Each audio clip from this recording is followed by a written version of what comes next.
may contain content parents may find unsuitable for children. Viewer discretion is advised.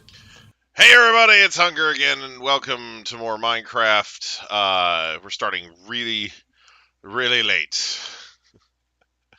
So, there we go. We're gonna drop that there. Alright, okay.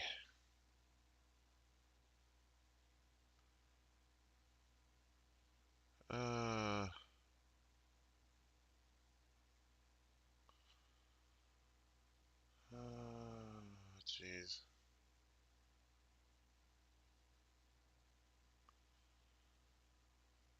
Alright.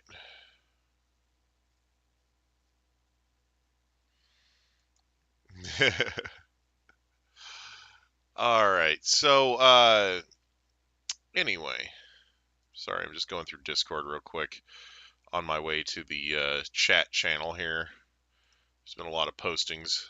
So, oh, there's the Lucario code. Let's see.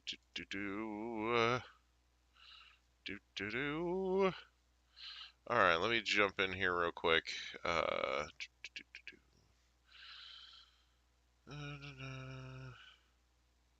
Come in, you royal boob! Alright, hello. Hey. Alright, sorry I'm late. Goodness. What a day I've had. Yeah. There is just never enough time in a day for me, I swear. It's true. Anyway. But yeah, I do apologize for being late. I was late to my real job this morning too, so it's just... Yeah. Oh, man. Just have too much to do.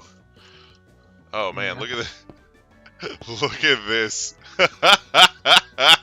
Yeah, all the statues are dancing. Oh, holy crap. As well as us. Oh, that's freaking funny. Whoa.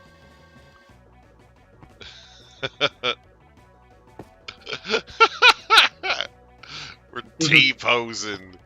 Yeah. Oh, yes. Best dance. Alright. But yeah, so... Anyway, yeah, I figured I'd use Disgaea for the thumb today, since I kind of wanted to talk about that and some of the other new games coming out. So I was online earlier, and I found a subtitled version of that Disgaea 7 trailer that somebody put together. Nice.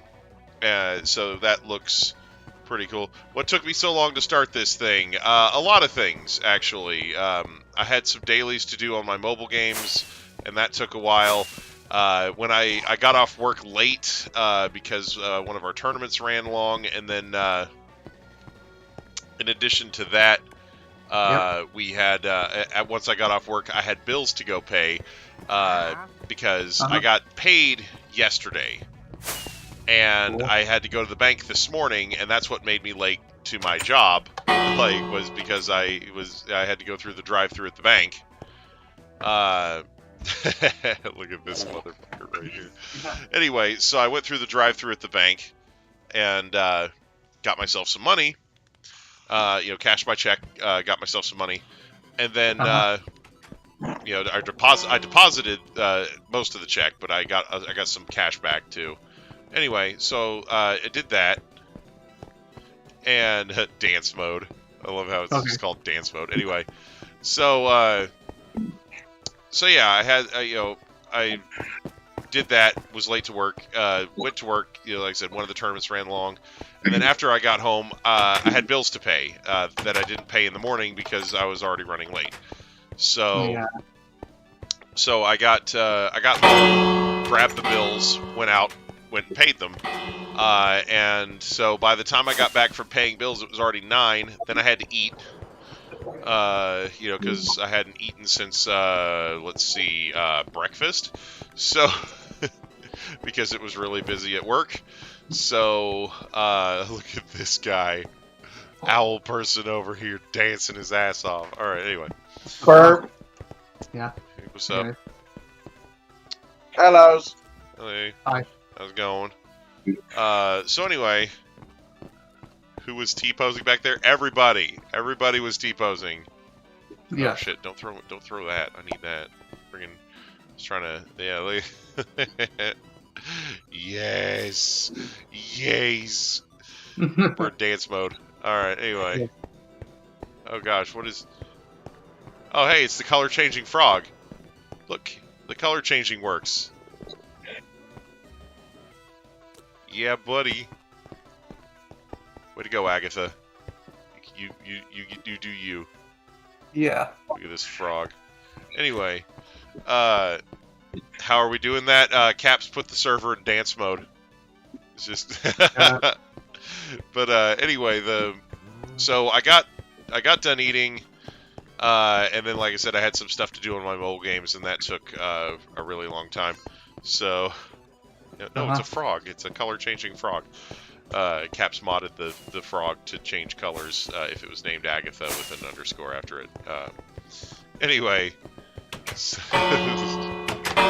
so we anyway, and then of course after I finished doing my dailies on my mobile game, I had to come in here and make a thumbnail and all that stuff. So Yeah, you know the same old. anyway, so yeah. Unfortunately, some of these mobile games just demand a huge chunk of the user's time, and it's like and they like demand progressively more time. They're like, oh man, what do you mean you're not playing this game all day every day? Well, we'll fix that. I thought you were gonna say it takes a large chunk of the mobile data. I mean, they keep increasing the amount of data it takes too. They slowly ramp up the amount of data it takes to store the game on the phone, so that like if you have any other games, you have to sacrifice them to to keep the one you want. It's like, yeah, we'll make sure that nobody can have any games on this phone but us. Anyway, but so I wanted to talk about some upcoming games. Obviously Disgaea 7 is a big deal. That's coming in January. Yeah, I'm very hyped for it. Yeah, super hyped. But there's a couple other things that are probably going to hit before that that I wanted to mention. Because this one now, yes, Disgaea 7 will be here in January. Yes, it's that soon.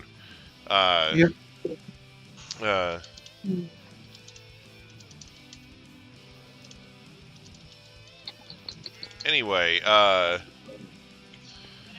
so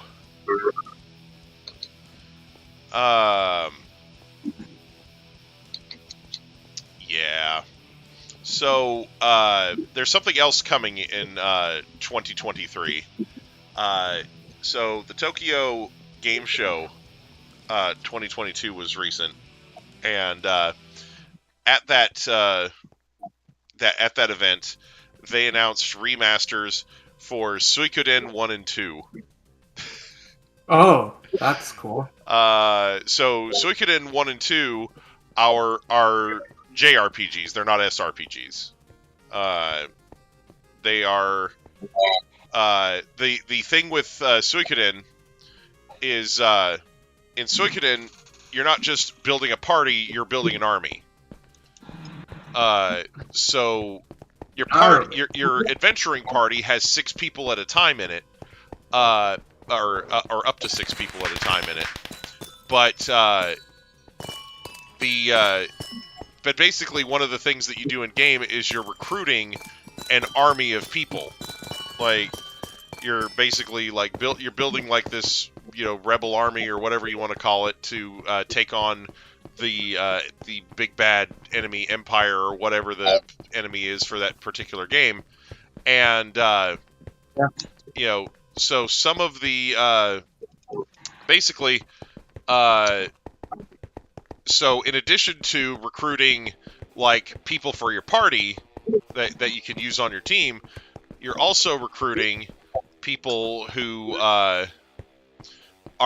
do non-combat jobs, like like people who will sell you stuff and like help arm your troops and things like that. So there's a bunch of recruiting to do, and some of them do double duty. Some of them are merchants, and they'll join your party and fight to help you out. Like there's a bunch of blacksmiths in one of the games, and like they'll all join your team to fight as well as be blacksmiths that help fix your gear.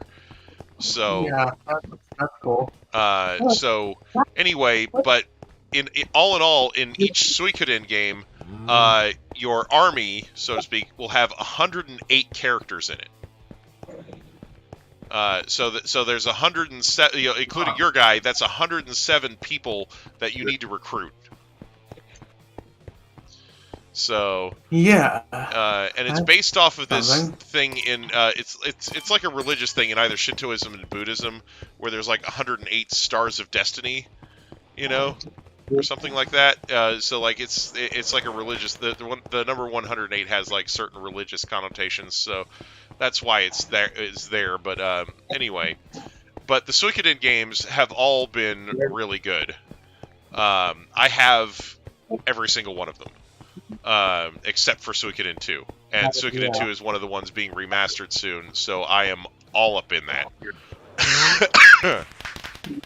So, exactly. I've played Suikoden 2. I've actually played through and beaten Suikoden 2, but I have never actually owned it. So, looking forward to that. So, Also, what the fuck is going on with YouTube lagging the stream?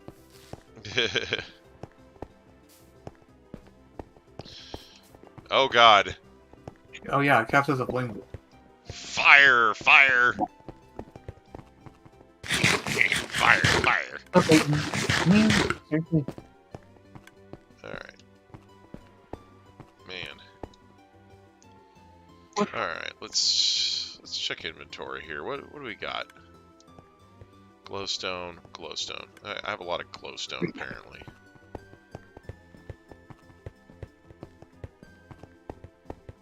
I should probably head for the duplicator, actually. Hang on.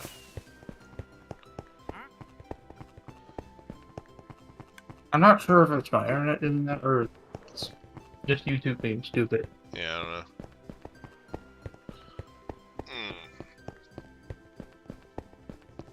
Yeah. You know what? I'm gonna pull this thing up on my phone instead.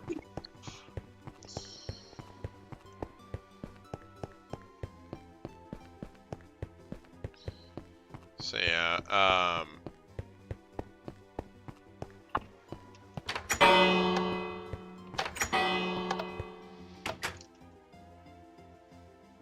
let me see here. See if I can, alright. Suikoden 1 and 2 remaster. There we go. Let's see. Suikoden 1 and 2 remaster. Let's see, that one's on PlayStation channel, PlayStation's channel.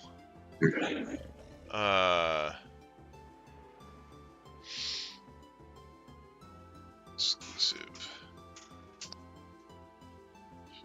Oh, hey. Alright, here we go. So this is the announcement trailer from Konami here. Give me a second. I'm gonna show this off. Hopefully I don't get copy claimed. Let's see here. So here we go. Okay. So what they're showing on screen now is the main character's rune from the first Suikoden game, which is called the Soul Eater, I believe, and it's one of the true runes, and that's like a big part of the Suikoden lore. Is like there's all these people that have these runes that enable them to use magic, but there are these true runes, and the true runes have way stronger magic than a regular rune of the same type. So. So,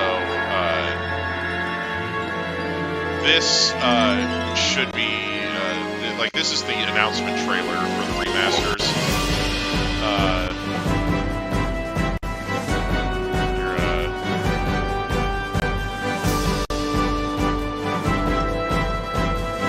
Showing off some of the characters here.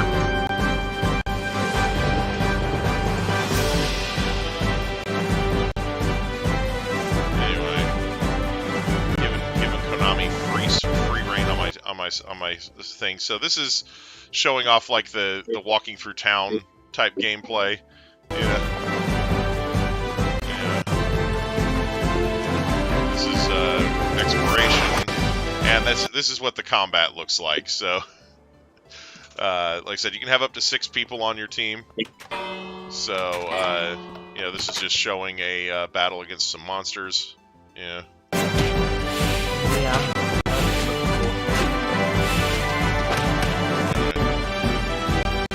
World map. Showing what the cutscenes are going to look like. The artwork for the cutscenes looks like it's been completely overhauled. The original game was on the PS1. So anyway, and then the second half of the trailer is for Suikoden 2, so it's showing off all the characters from that. So, yeah. Doing a trailer reaction live on stream here. I mean, that's also part of the podcast. Right. Yeah. But yeah,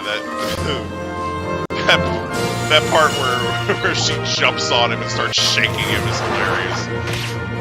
Yeah. But yeah, that was actually showing off one of the game's key mechanics. There are various characters who have like combination attacks that they can do. So sometimes when you experiment with putting different characters on your team, you'll find out that different characters have combination attacks when those two particular characters work together. So anyway, so yeah, so yeah, they're going to be on everything: PS4, Xbox One, Steam, Switch, and they're also coming in 2023. So anyway, but yeah, so that's what we got there.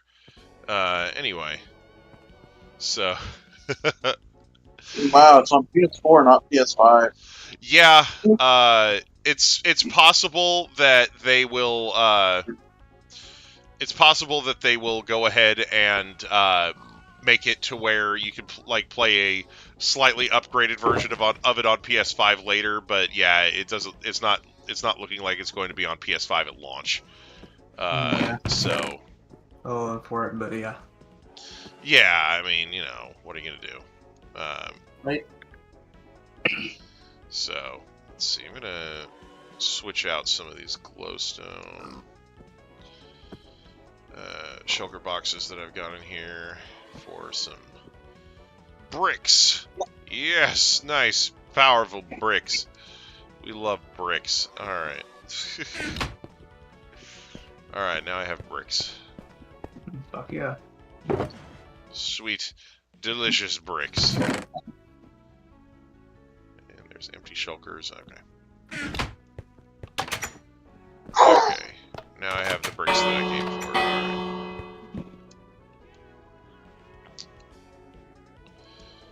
Okie doke. Let's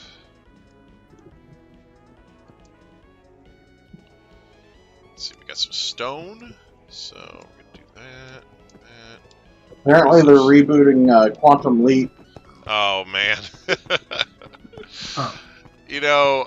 I kind of have stopped caring about most reboots because it's like, 99.9% of the time they don't do them right and they piss everybody off.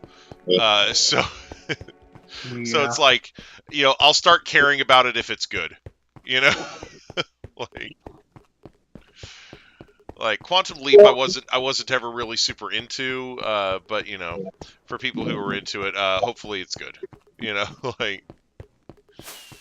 See, my thought process is more of, like, why can't they come out with something new? Well, here's the thing. For these TV and movie studios, new things are scary. They would rather go with something that's a proven commodity than something that's kind of an unknown. So a lot of these studios here are just like, oh, new thing's scary, whereas like a Japanese studio is like, hey, you know, there's not all that many great new things coming out. Let's you know let's like look for stuff somewhere else. Like instead of just looking at older things and trying to make new stuff based on them, they're looking at things that are like, oh shit, I didn't mean to drop that. Fuck. Instead of just looking at older things, they are looking at like places that they maybe don't normally get stuff from. Like one of the things that's been happening with anime recently is they've been doing a lot more adaptations of light novels. It used to be like most anime were just strictly manga adaptations, but now there's a lot more anime coming out that were originally light novels instead. So, so it's something where it's just kind of a difference in philosophy. Whereas, and I'm not saying that anime isn't doing the same thing and just rebooting the shit out of stuff, because they are. We've got reboots and sequels for like Inuyasha, Dragon Ball, Sailor Moon. So there's a lot of that same philosophy going on there too. Like, oh, we better just reboot the ever-loving crap out of this, But I don't think it's quite as bad, in the Japanese end. Like, what, when they're doing like reboots and rehashing stuff, instead of like rehashing stuff that was done right the first time, why not rehash something that was utterly screwed up and, make it worth something? Right. It's because they want the stuff that, honestly, like, the Japanese kind of have that mentality a little bit, but a lot of these American companies that are doing this, like I said, they just want the proven commodity. They want something that was... or that the original was really popular, and so people are going to get super excited about a reboot, regardless of how much it sucks. And they're going to go out and they're going to see the movie based on it, and it's going to make them millions and millions of dollars, even if it's terrible. That's their thought process. But like I said, people are getting wise to it, so people are going to start getting more and more picky about which reboots they let themselves get suckered in by. So, oh shit. I'm drowning here. All right, look out. Wasn't trying to drown. Need a heart of you to keep us breathing in water. Oh, you're out of air. I know. I started drowning. Yeah, that's why. That's why I went up on land. Anyway,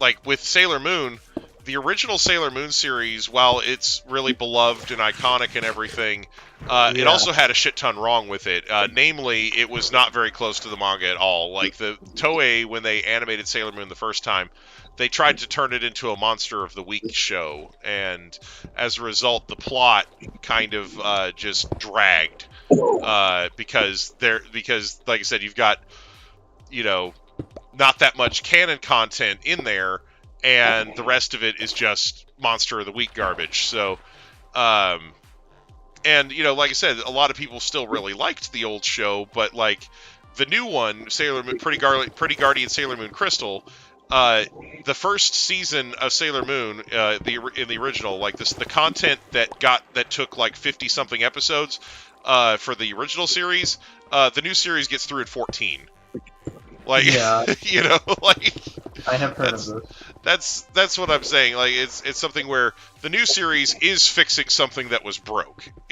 Like, it's not just a rehash. It's literally trying to fix something.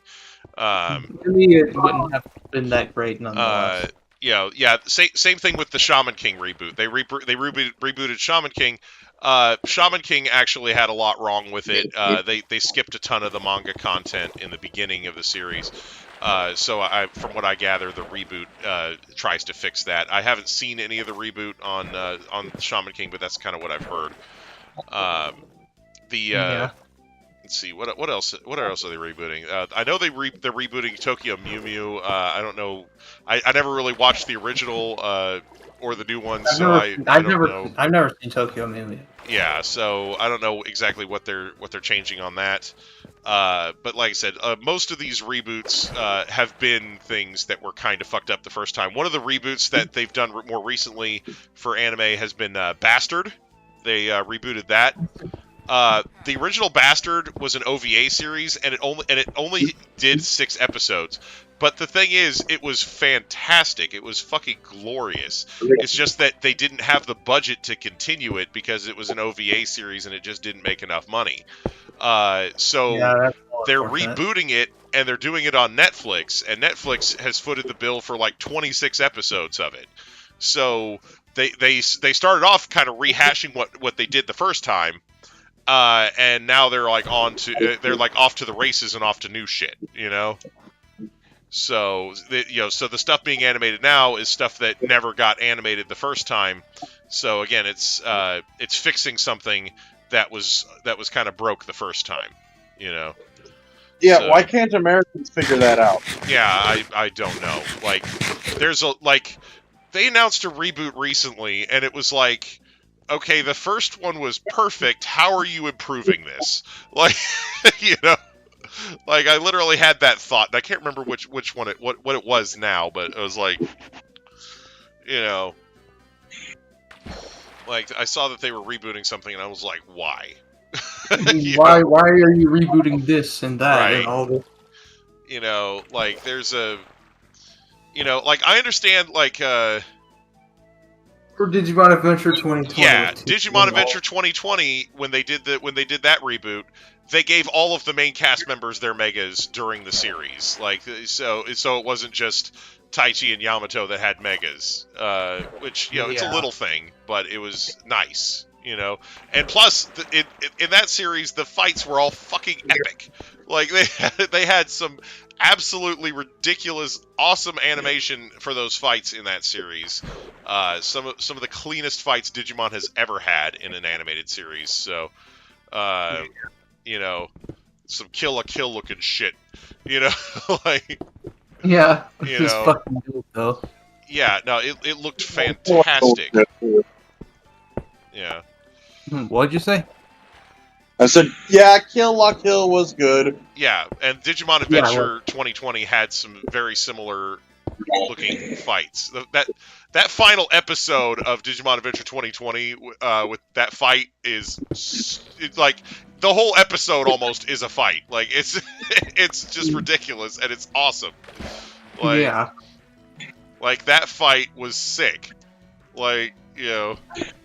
And the fight against Millenniumon in what was it, episode 50? That was dope as well. Like it was just that fight was hardcore, just awesome. Like just and that whole episode was a fight. Like that fight was literally the entire episode, and it started in the previous episode. Like it was just one fight that took forever, and but it was a good taking forever. It wasn't like Dragon Ball Z fight that takes forever, where they're doing like, you know, oh, you know, will Goku's eyebrow twitch? Will Frieza move a little to the left? You know, find out on the next exciting episode of Dragon Ball Z. You know, it wasn't that type of taking forever. It was like, okay, this fight is so damn epic it can't fit into one fucking episode. You know, like. You know, but yeah, like the fight itself was just fantastic. You know, and like I said, Digimon Adventure 2020 was full of absolutely wonderful animation.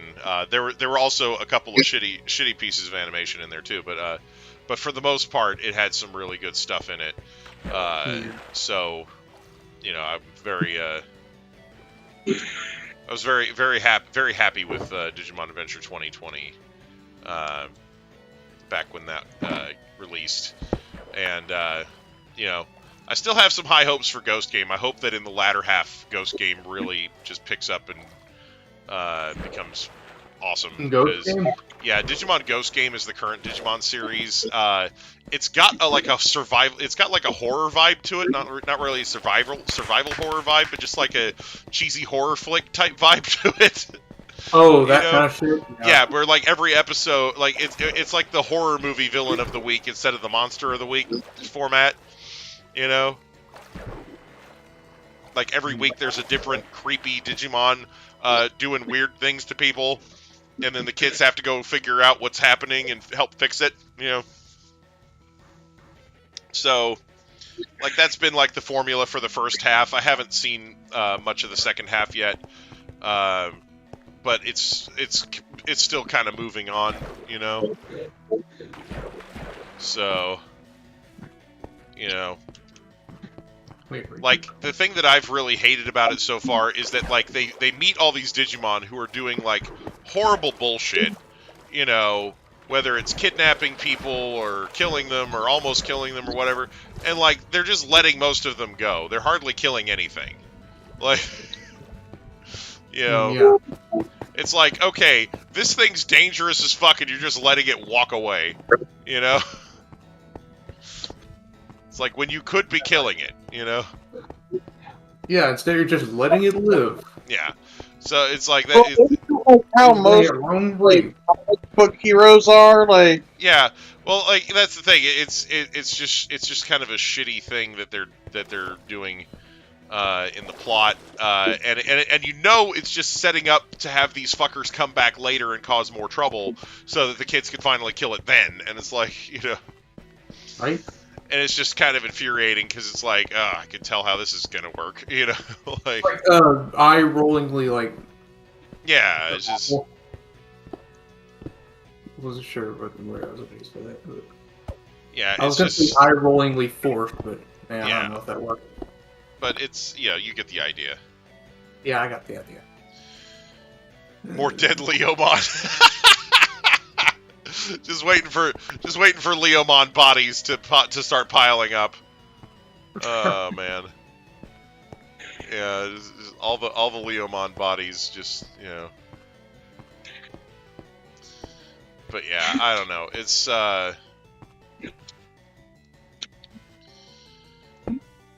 you know, like I said, I can't really comment on the second half of Ghost Game, just the first half, and like I said, there was a lot of disappointment in there. The animations and everything are cool, and the parts where the plot actually does advance have been awesome. But like, there's a lot of just you know, oh hey, here's this complete douchebag Digimon, and he's being a dick, and we're letting him live, you know. Right? I kind of felt the same way on the Digimon Adventure episode with Shogun Gekomon, when, you know, when Shogun Gekomon is like being like stupidly inappropriate, and they're like, oh yeah, he's fine, just let him live.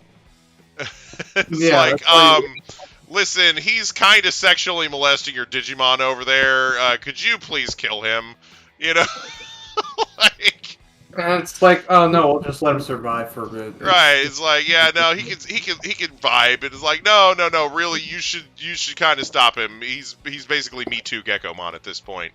Like, he's just the worst character in the entire series. You really need to stop him, you know? Like, it's just pain-inducing. Yeah, you know? just like, listen, I'm not trying to tell you guys how to do your job or anything, but yeah, you need to kill that, you know? Like, kick his ass and call it a day, alright? Right. Like, yeah, we'll kick his ass and we'll all go home. But right. No, it doesn't turn out that way. We'll just let him live so we can then do whatever. Yeah, it was just kind of like, because watching that episode with him in it was like hyper cringe. It was really, really bad. Like, you're just watching it going, oh my gosh, this is really awful. This is really terrible. And then, you know, afterwards they're just like, oh yeah, he's fine, let him go. And it's why? You know? It's like he's sexually harassing your Digimon. Why let him Yeah. live? Like, basically, the gist of the episode, if you haven't seen it, is Shogun Gekomon, and he has a different name in the Japanese version, but, yeah, basically, he, decides that Gomamon just looks amazing, and that Gomamon should be his bride. And, like, basically, there are some really just cringe-inducing moments in that episode where basically he's kidnapped Gomamon, and he's got Gomamon with him in the bath. Like, he's got like this hot spring bath that he's chilling in, and he's basically like rubbing Gomamon all over various parts of his body, and it's just disturbing. Like, Yeah, it's terrible. like it's cringe as fuck to watch, and like, you know, at the end of the episode, it's like, okay, now they finally got to the point where they can fight him. They're gonna go ahead and kill him now, right? No. Like, they beat him up, and then it's like, oh, he can live. And it's like, yeah, it's like, why? Yeah, I know. It's like, yeah, this is supposed to be a kid's cartoon. That was like the most uncomfortable shit. Like, Yeah. it's like Pepe Le Pew, like, times a billion. Like, like, you know, like, Pepe Le Pew was at least funny because it was like a misunderstanding, you know? Yeah. Like, But this was not. This was not. like, this was just uncomfortable to watch. Like, Yeah, it was it is very disturbing. like, like, the whole time you're just like, oh my gosh, you know, like, How is so- this like, even somebody happening? duct taped Gomamon's butthole shut quick, like, Right. you know, like, before this thing gets any ideas, you know, because, yeah, it was just, like, It I was don't know. just that was one of, like, that was probably the most cringy moment in the whole series, and that includes the episode where Digimon gets crucified. And yes, there is an episode where Digimon literally actually fucking dies of crucifixion during the series. You know? that is terrible and holy shit. Yeah, like, it's just... It was the fucking moment of Digimon. It's like literally, like, in a series that in a season that had a moment where Digimon dies of being crucified, that was the cringiest moment. Like, it's like, holy shit. You know, like, because the thing is, with the crucifixion scene, you at least understood what they were going for. You have, like, a demon Digimon who's, like, kind of making a mockery of it, you know? Like, you know, he's got, like, all these Digimon just, like, up on crosses, and he's, like, just killing them one by one, like, you know, after some torture, you know? And it's like, yeah, this is, like, really kind of awful, but at the same time, it's like, he's supposed to be awful, he's a bad guy, you know? And he gets killed at the end. Like, it's just... Yeah, it's like... It's what the like, hell? duh! You know? So, yeah, Yeah, you gotta fucking tell you fucking animals for letting them die. yeah, you know... But, yeah, like, just the... yeah, that particular moment of that episode, like I said, it was hard to watch. Like, that whole episode of Digimon Adventure where they're they're in the bath and everything, and I'm just like, oh god, Gomamon needs an adult, you know, like, Yep. you know, Sexual harassment. somebody get this mon an adult immediately, you know. Yeah, like- not the sexual harassment kind of adult either. Right. Oh shit. Like if you were to do, like, an abridged series, that would be the gag for that episode right there. I need an adult. I am an adult. A better adult, you know, like. Oh man, but yeah, Yeah, right. an adult that doesn't want to rub me all over his body. Yeah, like, Right. just, yeah, it's so bad. It hurts. But yeah, Okay. like, I wouldn't be surprised. Like, Toei, I guess, is putting together a dub for that series, or has already done it. I'm not sure, but wouldn't be surprised if like nobody wanted to air that particular episode on television. Right.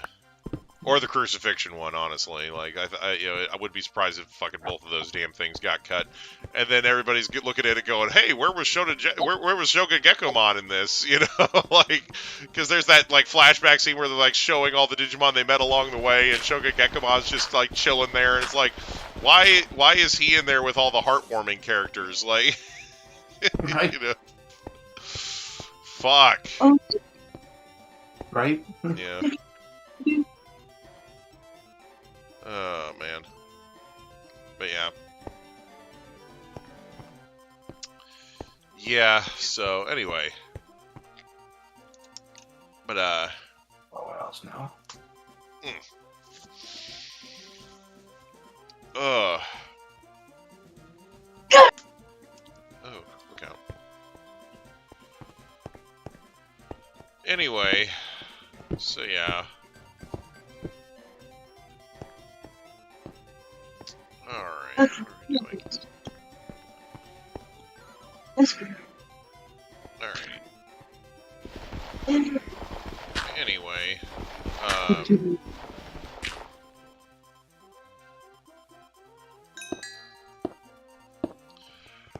let's see what else we got going on. Trying to think. Oh yeah, one of the I had to pay bills earlier. One of my bills was my gas bill, right? And I open up the envelope, and it says it's due on the 15th, which was like 2 days ago. And that kind of pissed me off because normally that bill is due like anywhere from like the 16th to the 19th. That's the range it's been falling into. And like to pay that on the 15th, I basically would have had to make the choice between it's like, okay, do I want to pay my gas bill this month on time this month, or do I want to eat for the next 2 weeks? You know? Like it's something where normally I pay my gas bill with the paycheck that I get on the 16th. So them making it due on the 15th is like guaranteeing I can't pay it, which, they have legislation that says that banks, like credit card companies, for example, can't change the due date on your bill. Like, it has to be the same day every month. But there's no such legislation for our utility companies, and that kind of pisses me off. Because, like, utility companies are in this unique position where they're almost always in a monopoly situation. Like, utility companies very seldom compete against each other.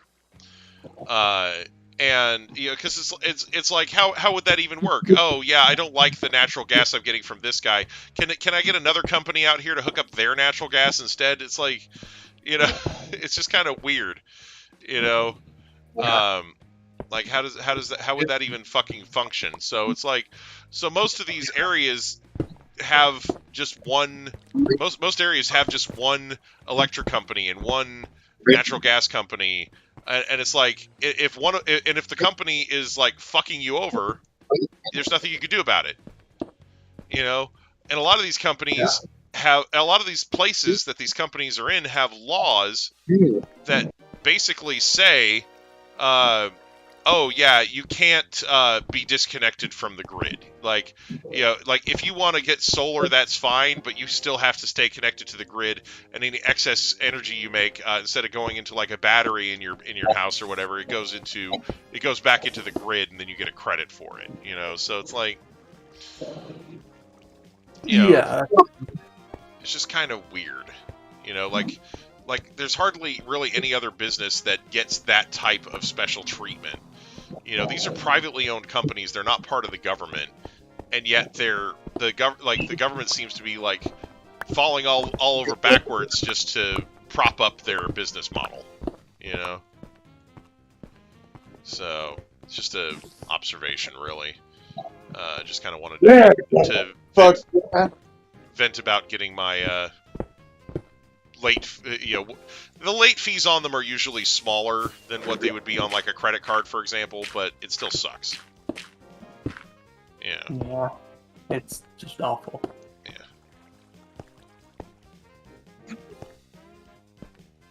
Okay.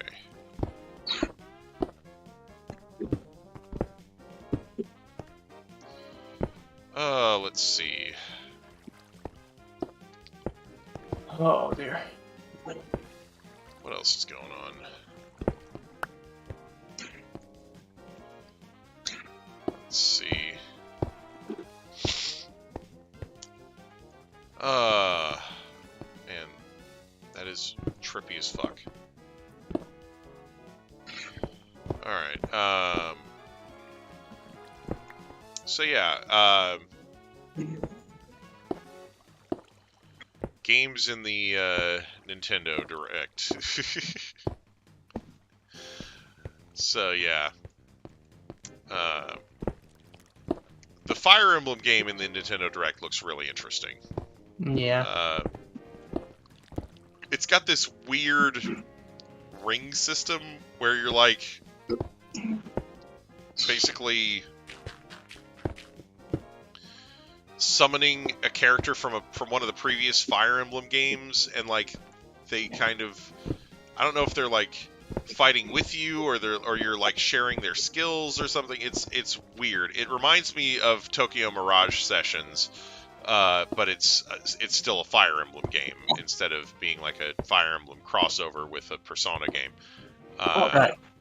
You know. So yeah, it's just a little weird. Yeah. I mean, I don't even know. Yeah, it's kind of like basically each of the characters has like a ring, and then they have like an older school Fire Emblem character with them. Like for example, in the trailer they showed the main character being paired with Marth. Like, and so it's just like, they're trying to cash in on the nostalgia crowd, but also get like some new people in. Like, so it's just kind of like. And I don't know if you're going to be able to change your paired partner, or if you're like once you like each character has like a specific partner that they're paired with for the entire game forever and ever and ever, amen, and you can't customize that at all. So I think that's what's going to really make it interesting, is kind of how much customization there is or isn't on that, So that's going to be interesting. They need more concept games. Sorry, what? I said they need more concept games. Oh, yeah, that's true. That's actually true. True facts were spoken. Yeah. Yeah, it sucks how infrequently concept games come out. Yeah. It's like, there was the one on the PS2, then there's the one on the Xbox, and then the one on the 3DS. So, yeah, and then the 3DS. Yeah, it'd be really nice if we could get one on the Switch. That way I wouldn't have to have any special equipment to stream it. Yeah. Having one on the Switch would be nice. Or any extra special equipment other than the one I've already got, rather.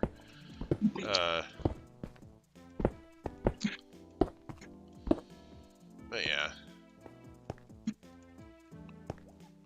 Goodness.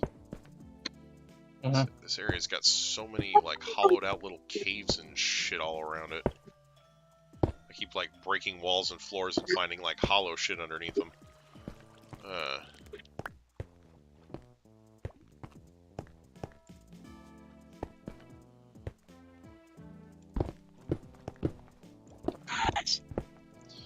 There we go.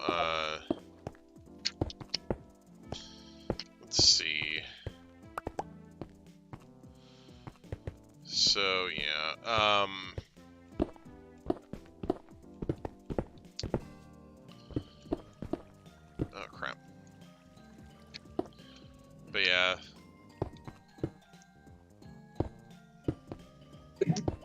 Yeah, I'm not sure if I'm going to get the Tales of Symphonia remaster or not yet. I think what's really going to make me decide whether I want that or not is if it's going to have the multiplayer be online. Like, if there's a way to do online multiplayer to where I can get you guys to control my other party members while I'm playing, that would be dope. And I would totally be down for that. So Like, I got to all of them.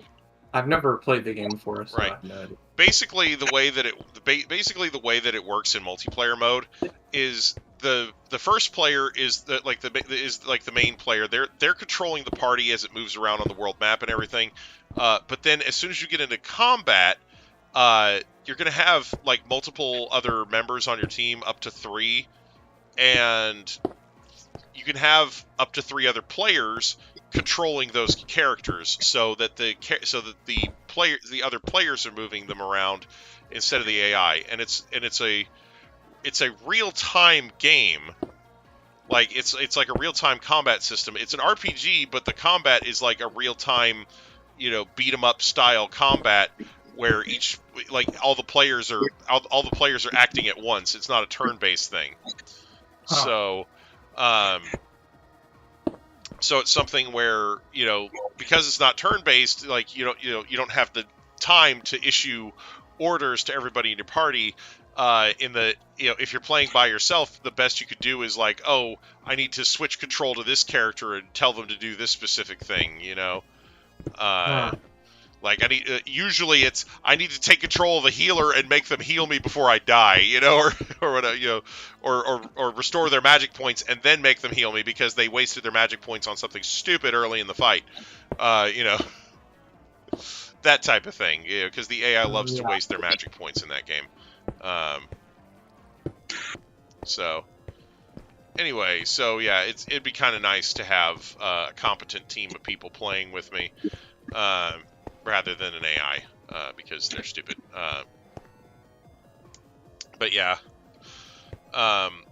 So like, I think that's what's really going to determine it for me. I'm going to have to do the research and find out if it actually is going to have online, or if it's just going to have local co-op like the original.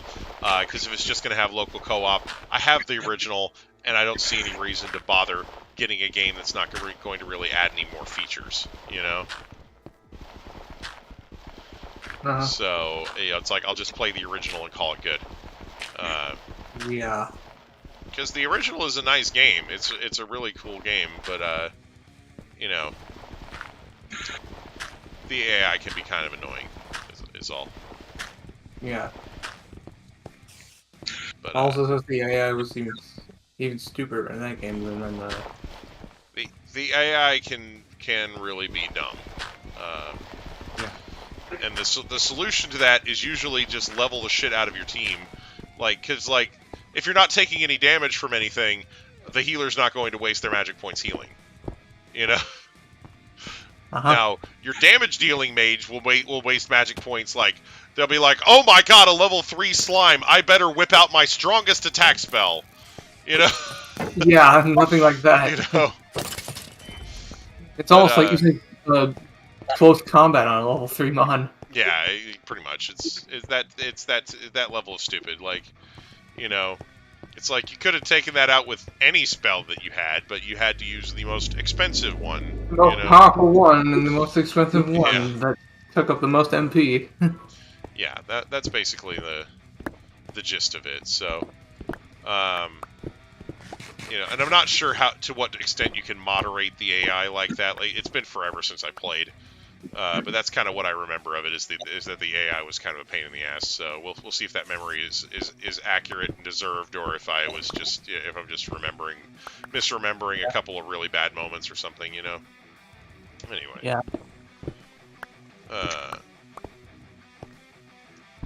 Because I could always be remembering wrong. Anyway. Yeah.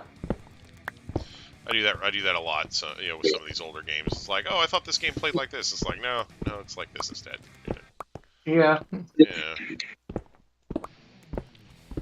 But that was one of the only Tales games that I've owned that I've actually finished. Which, for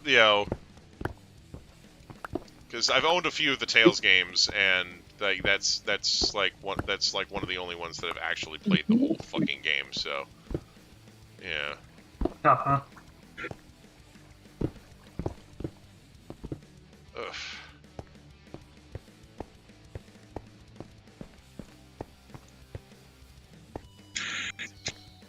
But yeah, let's see. So, the Zelda trailer that dropped on the Direct. There were a few people who've been saying that it looks like Zelda's dead in you know, when it's showing the first part of it with like the hieroglyphics. I don't think she looks dead. I feel like the image of her like she's like on her back, and her dress is kind of flowing downward. It reminds me of the scene in Zelda: Link to the Past where she gets transported to another world. What those hieroglyphics basically remind me of is, or what they look like to me, is that either Zelda's had her body taken over, or she's been sent someone else, and then somebody is impersonating her. Like they're pretending to be Zelda while she's gone. You know, so that's my kind of prediction for what that actually is. I don't think she's dead. You know, when they were doing Breath of the Wild, they said that they were like really close to just adding Zelda as a playable character. So, which would be kind of unprecedented for a Zelda game. But I think it would be welcome. Like, you know, could you imagine having like a co-op Breath of the Wild where you're playing as Link and then Zelda's following you around? You know? Yeah, right? That would be epic. That would be kind of fucking sick, you know? Yeah. So, you know, just saying, you know, they've done co-op Zelda games before, but it's always like, everybody is Link, you know? So, right? You know, they did Four Swords and Triforce Heroes, and it's like, okay, come on. You can do better than that. You know? Like, they did the Fire Emblem Warriors game, and they added like all these other playable characters to it. Is like, why? Or the Hyrule Warriors, excuse me, not Fire Emblem Warriors. Hyrule Warriors. They did Hyrule Warriors, and they added all these other playable characters. It's like, why can't you do that in like a regular Zelda game one time? You know, like just, you know, because they've experimented quite a bit with various different Zelda games, like, you know. And it could be like the gimmick of that game or whatever, you know, but like it's something where it's like, you know, Legend of Zelda 4 Swords exists though. That's what I'm saying. Legend of Zelda 4 Swords exists, but all the characters are Link. It's just, oh, Link has split into 4 people. You know, like it's all of them are Links. So like that's what I'm saying. Like, you know, do a co-op game like that, but with different characters that have different abilities. And it's almost like, you know, it's almost like Amazing Mirror where Kirby split into 4. Yeah, that's the same concept, really. So yeah, it's just, you know, you could, you know, try to do something new like that, or, you know, you could just sit there and keep making the same Zelda game over and over again, which, you know, like, to their credit, they're not like exactly just remaking the same game over and over again with the Zelda series. It's just that they keep reusing certain things from Zelda games. It's like, you know, maybe don't reuse that, you know? Yeah. Like, I'm really hoping that they listened to people about some of the things that they hated about Breath of the Wild and then, like, fixed them. You know? Return to Dreamland. Yeah, I was looking at that Return to Dreamland pretty hard, because it does have, like, the co-op stuff in it. And it looks like that could be pretty fun. Yeah. So yeah, we might have to do something. Wait, is the co-op online or something? Yeah, like basically you can play with up to 3 other players, and the other players can either be like King DDD and Meta Knight and Waddle Dee, I think, or they could be like extra Kirby's. You know? Yeah, extra Kirby. That's what it was. That's what the original Return to Dream was like. Yeah. Yeah, I've never played it. I don't think I've ever played Return to Dreamland, so. Yeah. So it would be something that it'd be a Kirby game I haven't played yet. I haven't owned yet. Yeah. So it'd be a much easier pickup for me than the Symphonia remaster, where I've got the original game like sitting like right over there. You know. Yeah. So.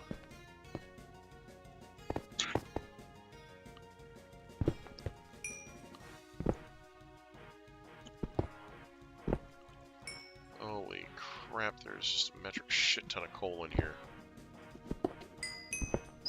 Mm-hmm. What is this coal vein? Bruh.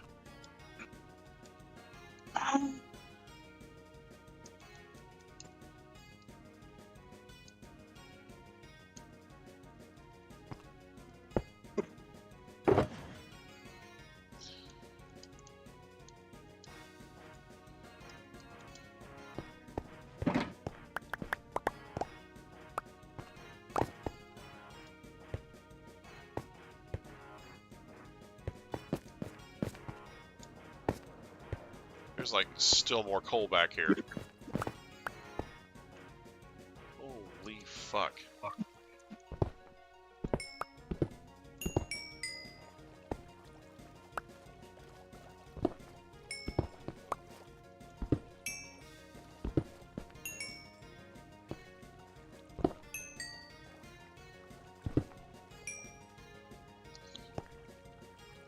Absolute shit ton of coal. Let's see.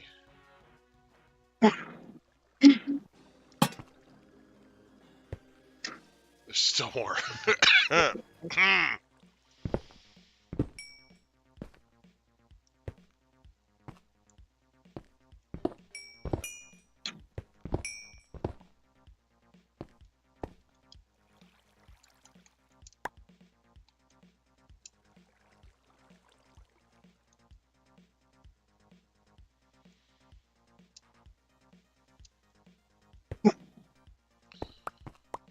Grief. Holy fuck. Alright.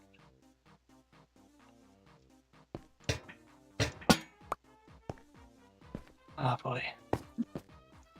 Damn.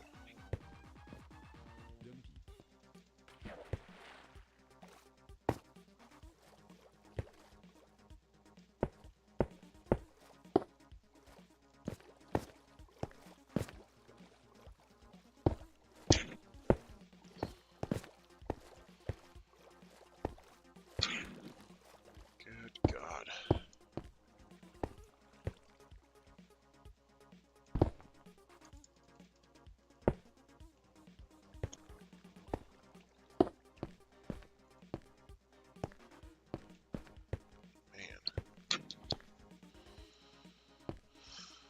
That was a wild vein. Alright. Uh-huh. Oh, shit. That one.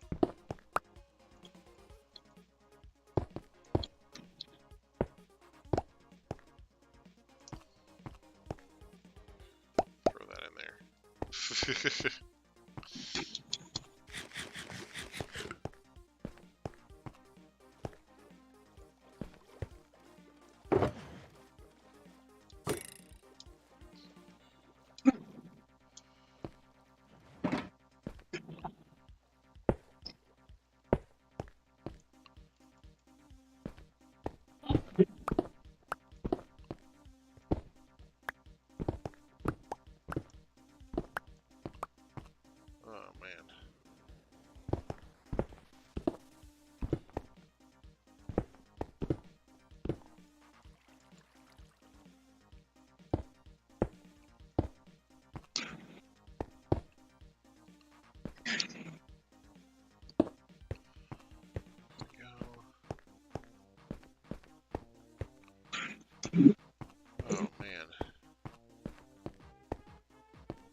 Right on.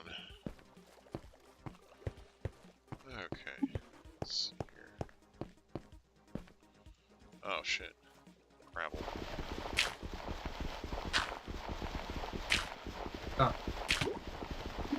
Oh shit. There. Don't die. Fuck. Right. Don't die, Solus. Don't die. Okay. Breathe, but not underwater. Alright. Jesus Christ.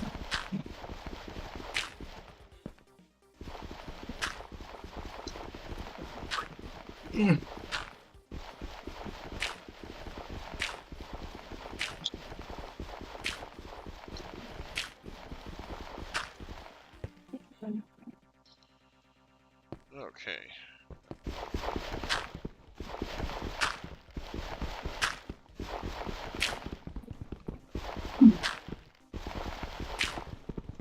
Okay.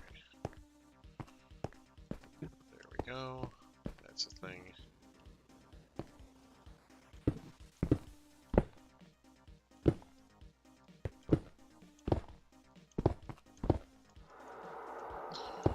Oh man.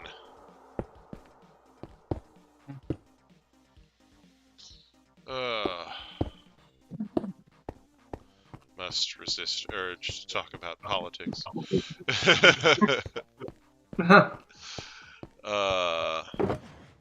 Yeah, I don't want to hear any politics. Yeah, I don't want to mire the stream in political garbage.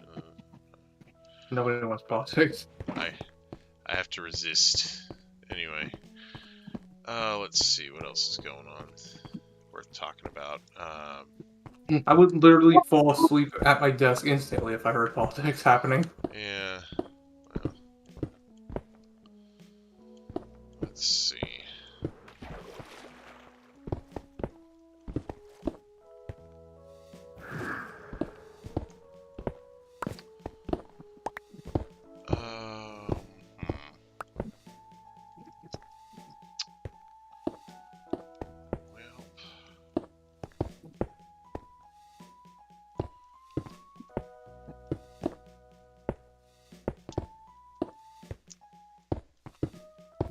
I'm playing Civ and I always find it funny that they make Gandhi like the most.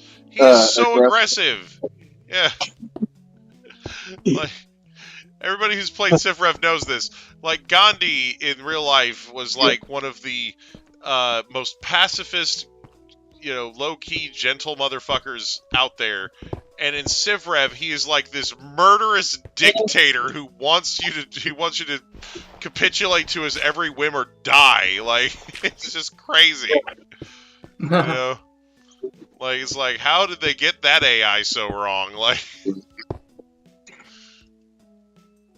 I have no idea what you guys are talking about. So Civilization Revolution, basically in the game you choose a civilization to play as.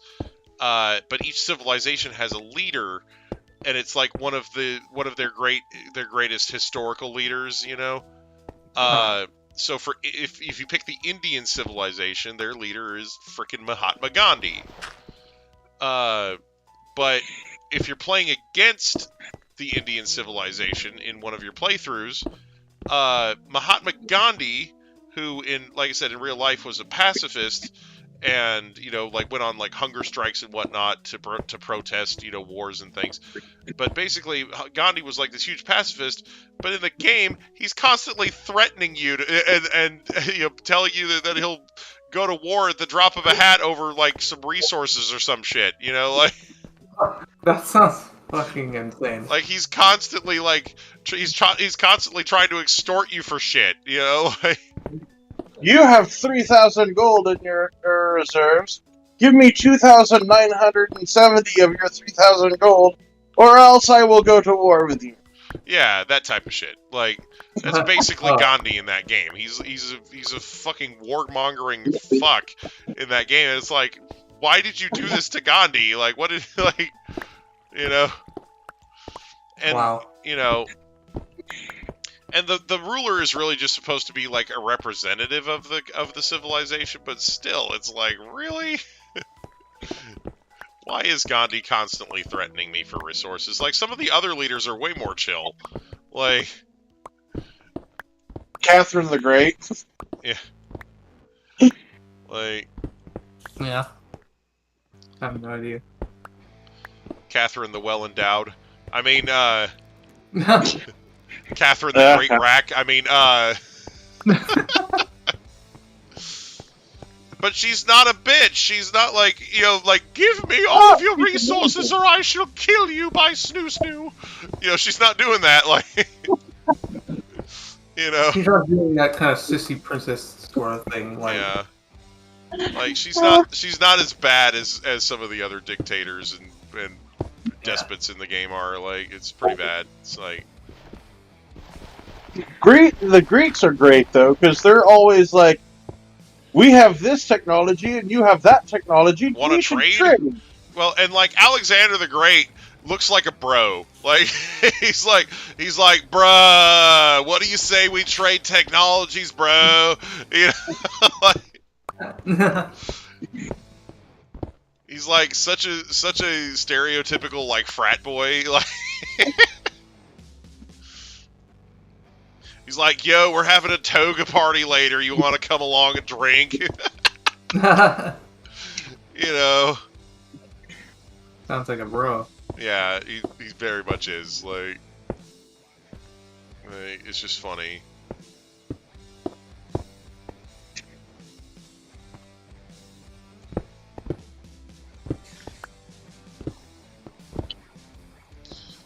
But yeah, like, Civ Rev is a crazy game. Like,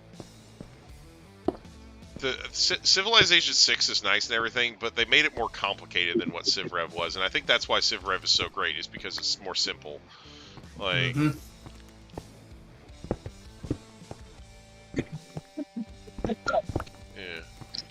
Baba yetu yetu. Anyway.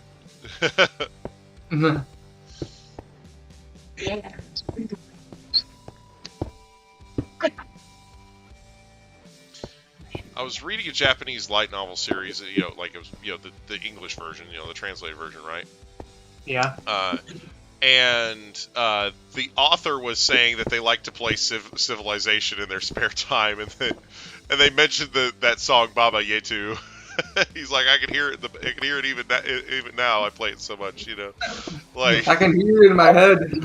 But yeah, I was like, hey, I know exactly what you're talking about. Huh. Interesting. Made me feel good. Anyway. It's like, hey, this guy who wrote this thing I'm nerding out to also nerds out over things that I like to nerd out to. Yay! The happy energy. Yeah. Right. Feel.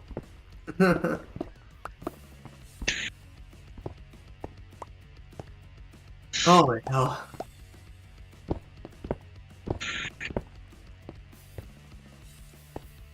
Oh my. Yeah, I have a tendency to like exterminate everyone in Civ Rev for some reason. I've noticed, like, like you hardly ever do anything besides domination victories, like, It's like I don't know what happened. They all kept challenging me, and now there are no other civilizations but mine. I guess I win. I get to conquer the world. I get to conquer the world freely, thanks to all of my enemies coming to me, so I can murder them. Right. This is... Oh shit! Imagine being a genocider and all of your enemies just come towards you, so you can spread the blood. I mean, they do that though. Like sometimes, like. One of the things that's really great is like when you encounter another civilization like super early in the game, and you basically just reject their overtures towards peace and just smash them into oblivion right away. Like, right? It's like, oh, you only have one city and we're really early game. Yeah, I'm killing you. Like very big dick energy. Like, very bad like. Because it's like, yeah, I'd rather not share the continent with you, so I'm just gonna kill the shit out of your civilization now before it becomes a problem, Right? Like, yep, that happens. Just genocide the shit out of them and take their cities, You know? Yeah, just casually just murdering them all. with Like, in little like effort. civilizations you meet later, they're like, oh, hey, you know, so you're playing the Americans. Why do you have a city called Constantinople? I don't want to talk about it. You know? Well, especially if you get that pillar artifact like right at the beginning. Right. Like when you find it and it's like you've discovered like this random advanced technology like metallurgy. Or It's turn 4. it's like, oh, you discovered this random advanced technology. You can now build, I don't know, tanks. You know, and you're like, and Yeah. it's like, oh, tank you. You know, Tanks a lot, buddy. tanks a lot. You know, so then you build like a whole platoon of tanks and then just have them like steamroll the nearest civilization. I don't know what happened. You know, like I just sent the tanks and suddenly they were gone. You know, those tanks came in peace. Like And they came in one piece, buddy. those tanks came in peace and left pieces. Like, Very much. you know, these are the types of things that happen in a Civ Rev game. It's just, you know. Yep, totally happened. It was great. Yep. You know, I am just a completely blameless world leader who is just doing his best for his people and his tanks. You know, just, Yep. I fight for my friends and my tanks. right.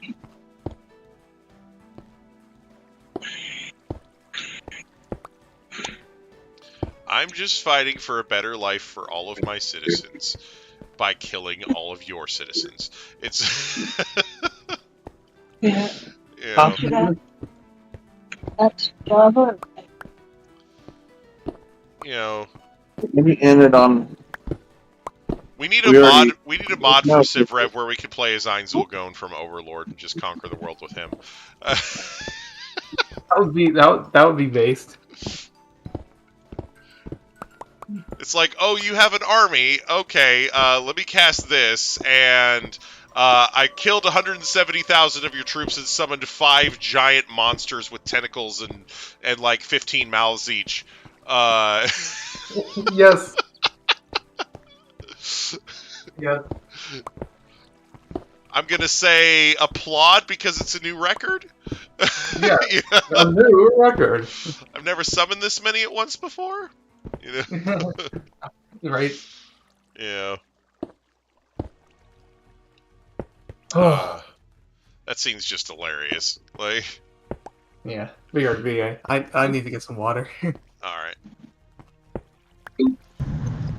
Yeah, unfortunately, I need to like call it because I have to work tomorrow because Oh. dish suck.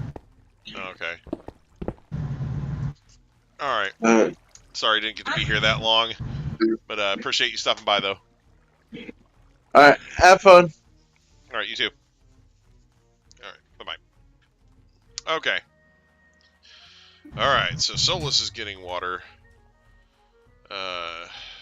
Goodness. I really think they should bring back Populous. I mean, heyo. Hi, how's it going? Well, obviously my hiatus from the streams is postponed, Okay. but probably just for 1 week. That's all right. Happy to have you anyway. Oh, Caps is back too. Great. Cool. Ugh.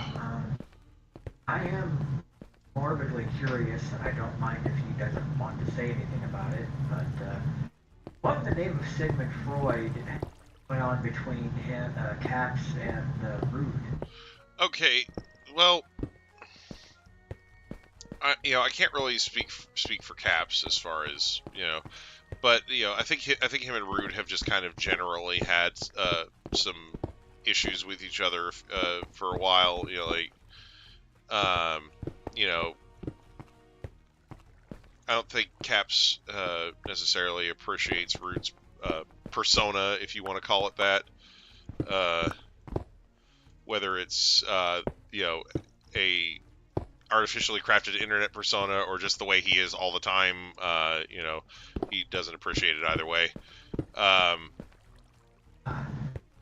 So, but like you said, you know, like if he wants to offer up more specific details, that's on him. But that's how I understand it anyway. It's just that they you know, Caps just kind of feels rubbed the wrong way, and Rude tends to lash out at him with various insults and whatnot. Sounds like an awful bit of projecting on Rude's part as well. Yeah, well, I don't know. Rude has various personality issues. He's kind of aware of them. You know, in some ways, I think he chooses to amplify some of those issues rather than try to eliminate or remove them. But anyway,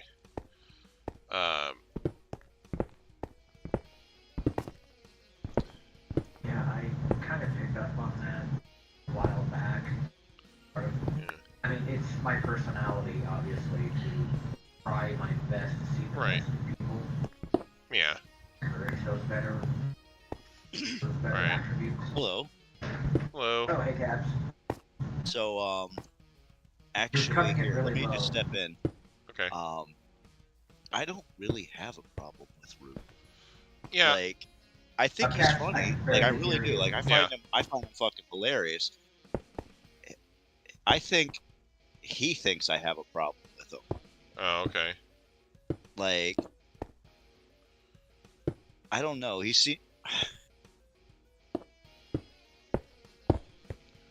I get, like, he's even admitted as much, like, that his online persona and his real, like, who he really is, they blend. And that just becomes true of every person. Like, every person online, every internet personality, hell, fucking James Rolfe even, the fucking angry video game nerd, even he's blending into his characters. Yeah, well, you can't be on all the time. Like, you will be yourself. And the thing is Rude learned about that a long fucking time ago, and he decided, okay, if that's Wait, what are you guys talking about? that's what I'm going to be online. Yeah. Like, he just became who he was. Right. Like, I'm not saying that to be mean. I'm saying that as a matter of fact. Right. Well, and the thing is, you know, with this, when you're talking about like people who portray a character, that's kind of like, you know, when you look at characters like in wrestling, for example, like people who have become like really top-notch wrestlers, a lot of those people have a lot of themselves in their character, because it's called kayfabe. Like, they play their characters in real life. Yeah, and so it's something where, you know,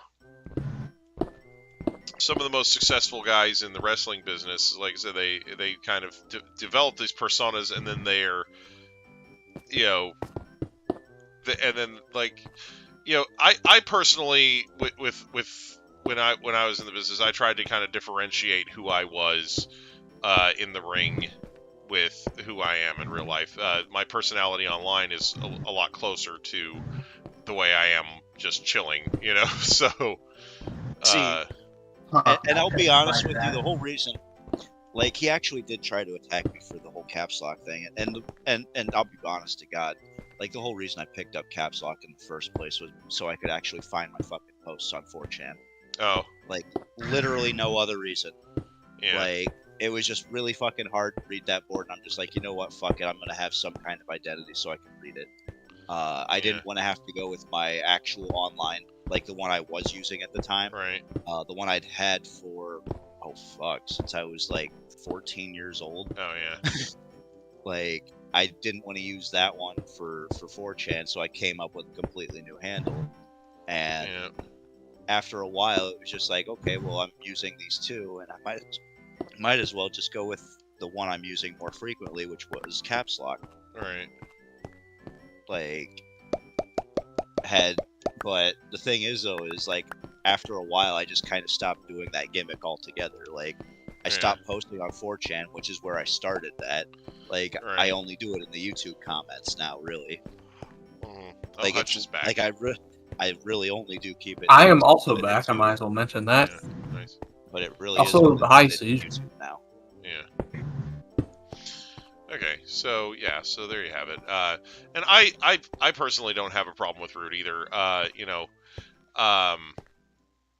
know, he said some kind of disparaging things about anime, and I felt compelled to defend anime against the ignorance that he was you know, spewing. But I don't have a problem with him as a person. Oh, you're talking about Rude? Yeah, like the thing is he'll have to realize I'm the kind of person I will give shit to my best friends. Right. Like that's because they're my friends. I feel like I could, you know, I feel like I could fuck with Root because he can take it. Right. Well, like I think he can take it, but at the same time, like he's a couple times he's gotten into kind of verbal shit slinging contests with people, and then just sort of taken his ball and gone home. Like so I don't know. Yeah, I don't know how much of that is just a front, or if he's just like, you know, like he said that he was you know, he needed to move on for his career and all that stuff, and you know, I totally wish him the best. I think he's very entertaining, and he could really go some places, but you know, it's something where, you know, don't put other people down to try to build yourself up. Right? Yeah, it's like, you know, like, yeah. You know, and if he's gonna make it on YouTube, he's gonna want to kiss as many asses as possible. Well, like I don't believe in kissing asses and trying to be somebody you're not. You know, to get ahead on YouTube.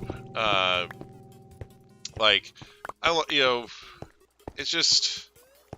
Well, you don't want to make enemies right out of the gate. You don't want to piss people off too soon. When I was first starting out on YouTube, it was easier, like, to kind of craft the perfect persona. You know, it's like I had a lot of those old Playgo games badly videos. There's like not really any cussing in them or anything, because in their videos I can edit that shit out, and you know, like, you know. Like, you know, if I'm raging like a little baby, I can freaking cut that and be like, okay, well, this is after, you know, 15 minutes of baby raging to get through this part, you know, like. but you know, live, I'm just kind of putting myself out there, and you know. Yeah, I'm not the person who would be scared to put something out there, even if it was a recording or a stream. Right. Well, and the thing is, live, it's a different thing, and the main reason. Honestly, there's you basically. Gave me the. Good. Sorry. I was just like for some of my videos, I'm barely talking noise. The will, I guess, to even want to do streaming or anything of that sort, because this wasn't up my alley. Like, I don't like talking to people on fucking internet and shit. Like, this is gonna be out there forever. Like, 20 fucking years from now, I'm gonna be able to look this very own video up and see. You know, it's like, here I am talking about Root Dolphin fucking 20 years ago. Yeah, as long as YouTube doesn't do anything to the video, I get the feeling that YouTube will eventually get to the point where they're like, okay, there's kind of too much shit on here. We need to start picking and choosing what stays and what goes. But for now, everything's fine. You know, everything's dandy, I guess. See, I'm of the hope that that everything on here is gonna remain similar to like my fucking Angel Fire account. Yeah. How my website's still up and running. Yeah. I never told you guys about that. I actually, when I was in high school, I actually had an anime review website. Oh, how funny. On Angel Fire and shit. So I've reviewed a lot of old school anime and everything. So it's not like I don't know about like certain things. It's just like I said, I dropped out of the fucking anime scene right around the Shonen era. Like, all that shit just didn't interest me anymore. Yeah, like, that was what every show became. But like, Yeah. I do like fucking shows with stories and robots. I love robots. Yeah. Oh. There's a light novel series I started reading, and I think this one will probably end up becoming an anime at some point. I don't know when. They haven't.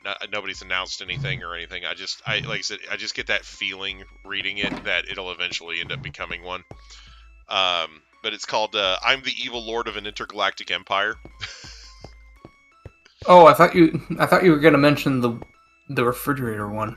Oh no, No, we did that already. We've heard about that one. Oh, Yeah. vending machine, not a fridge. Yeah. But I haven't actually read any of the vending machine one, but they've announced an anime for it, so it's a meme.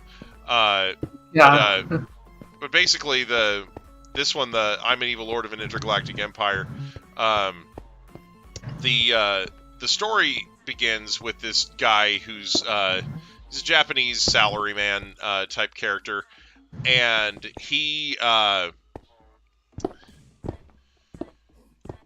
is basically dealing with this issue where his wife started basically fucking his boss, and she got pregnant with his boss's kid while she was married to him. And then after having the kid, his wife divorces him. And gets him on the hook for the child support for the kid, and then she goes and hooks up with the boss. Meanwhile, the boss ends up framing the guy for embezzling from the company. So like the boss is embezzling money from the company, but he frames the protagonist for it, and it gets the protagonist fired, right? So anyway, More like an American real life story than a yes, yes, yeah, exactly. So basically, this guy, he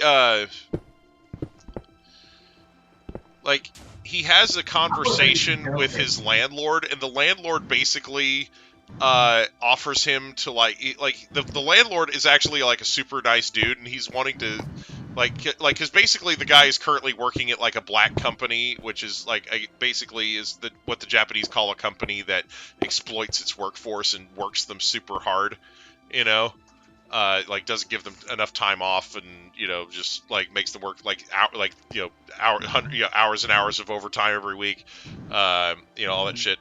Anyway, so he's working for this super exploitative black company, but he gets home and he has this conversation with his landlord, and the landlord basically is like, hey, I could sell you this complex for really cheap. I'm not going to be able to maintain it much, and my family doesn't want to take it over after I'm gone.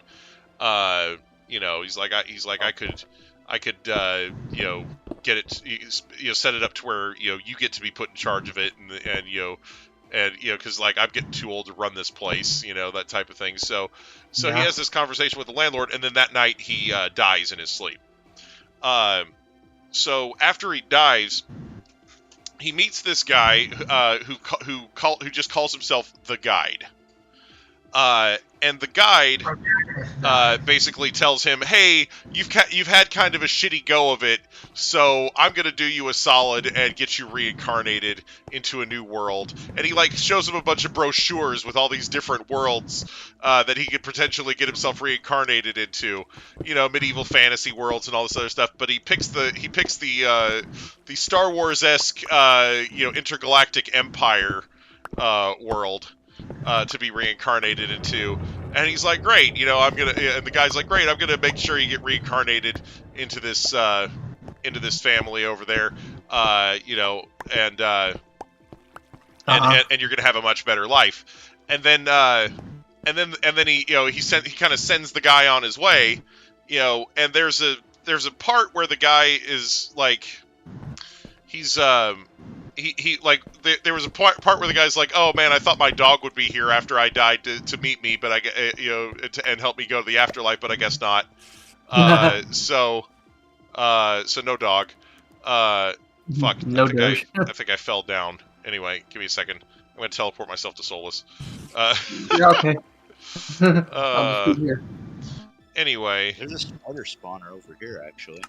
Alright, let's see. Me to Solus. Anyway, so basically there was a part where the guy was kind of you know, not really complaining, but you know, kind of just saying, "Oh yeah, I you know, because like there's a thing in I guess in Japanese like folklore culture where when you die, your dog is there to meet you and helps you find your way to the afterlife." But anyway, so the guy ends up being, you know, going on to this other world to be reincarnated, and then there's this scene where the guide is all by himself, and then you find out like kind of what the guide really is. The guide, you know, quote unquote guide, he's not the nice guy that he seems to be. He's actually this sort of demon-like creature that feeds on misfortune. And it's basically his fault that the protagonist has been through all the shit that he's been through, because he's been like using his powers to kind of manipulate the people around him. So the guide has been having so much fun making this guy's life a miserable hell that he's decided, oh man, I can't let it end with him dying, so I'm gonna make his next life miserable as fuck too. You know.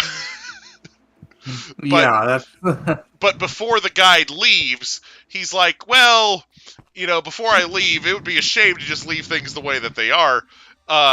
So he decides to fuck with the guy's ex-wife. So he uses his powers on her, and basically the boss dumps her and leaves her, you know, solely responsible for the kids since her husband's dead. You know,